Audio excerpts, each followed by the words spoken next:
Sira na ba yung mga mating ng mga sasakyan nyo? O kaya naman madumi na? Or may amoy dahil sa kalumaan? Tara, samahan nyo po ako mag-DIY tayo para makatipid. Rubber matting lang ang kailangan at isang cutter. Sigurado akong kayang-kaya mo to dahil napakadali lang nito. So ayun guys, bumili tayo ng floor mat. Ito yung pwedeng gawin natin sahig ng sasakyan. Pwede kayong bumili ng ganito para naman sa gayon madali lang linisin.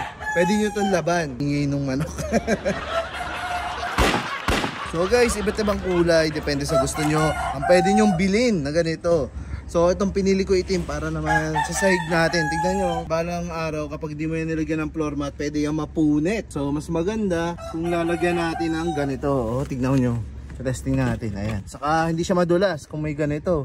DIY lang guys yung gagawin natin kasi medyo mahal magpagawa ng floor mat na ganito. Sobrang mahal, maabot na 10,000 hanggang 20,000. Pwede na! Pwede ito, bibili ka lang ng ano, tapos gugupitin mo gamit yung cutter. So guys, gugupitin lang natin to. So yung kumain yung sasakyan. Napakadali lang, no? Samahan nyo ako, gawin na lang. Ingay ng manok, parang unahin na natin yung cutter sa manok. So guys, ito yung stock na cover ng floor matting ng mga van. Ito, ang problema pag nakatapa ka sa putik kasi mahirap tanggalin, ang hirap laban. Kumakapit dito, kaya mas maganda kung yung rubber yung gagamitin natin.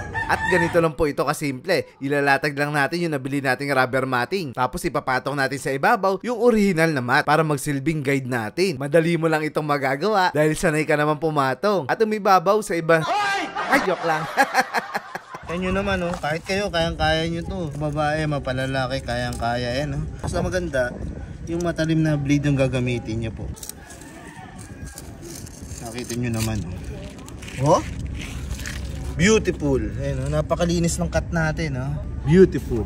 Kahit mag-isa ka lang, kayang-kaya mo na to. Pero kung may kasama ka, mas mapapabilis ang trabaho. Kaya nito, tinulungan ako ni Jamoran. Kaya makakatipid tayo ng oras sa paggawa nito. Ang kagandahan sa rubber matting, kapag nadumihan to, ipapagpag mo lang. At hindi rin siya nababasa. Dahil gawa siya sa rubber. At pwede mo rin laban para palaging malinis to. So kita nyo na, napakadali lang pala gumawa ng sarili nating matting. DIY. Oh. Kita nyo na. So itong maliit, pwede pa natin to gamitin sa mga natitirang mga space. Ayan, marami tayong biniling ganito. At dahil sa lapad ng van, 6 meters na rubber matting ang nagamit ko dyan. Pero pag mga kotse lang, kahit 3 meters, sobra na yan. Yung ibang natira, pwede mo pang ipatahi at gawing salawal yan. Guys, so tignan natin kung talaga namang mainam yung ginawa natin or parpak. Susukatin natin. Kita nyo naman, parang professional talaga, oh. So kita nyo naman guys, na talaga namang swak talaga at napakaganda, no? Kasi bagay siya dito sa loob ng van. Ayan, ito kulay black tapos gray. Napakaganda niyang tignan, maayos. Oh. So ituloy na natin, sama pa natin yung buong. At dahil maganda nga kinalabasan, nung nilagay nating rubber matting, itutuloy-tuloy na natin to hanggang sa gitna ng sasakyan. At habang ginagawa namin to, shoutout nga pala sa palagi nanonood sa atin. Lalo na kay Teacher Noriel Damundon. Teacher ni Dora yan, kaya palaging gala din yan. Shoutout na rin kay Majin Buu, pati kay Jacket Chan. Swak na swak guys, tignan nyo naman yung guhit natin, oh. So kita nyo naman guys, oh. Mapakahusay, no? Ayan, beautiful. Mas maganda guys kung pipiliin yung kulay is black. Ayan, para maganda siyang tignan. So ibabalik natin to. Medyo madilim na kasi, ha.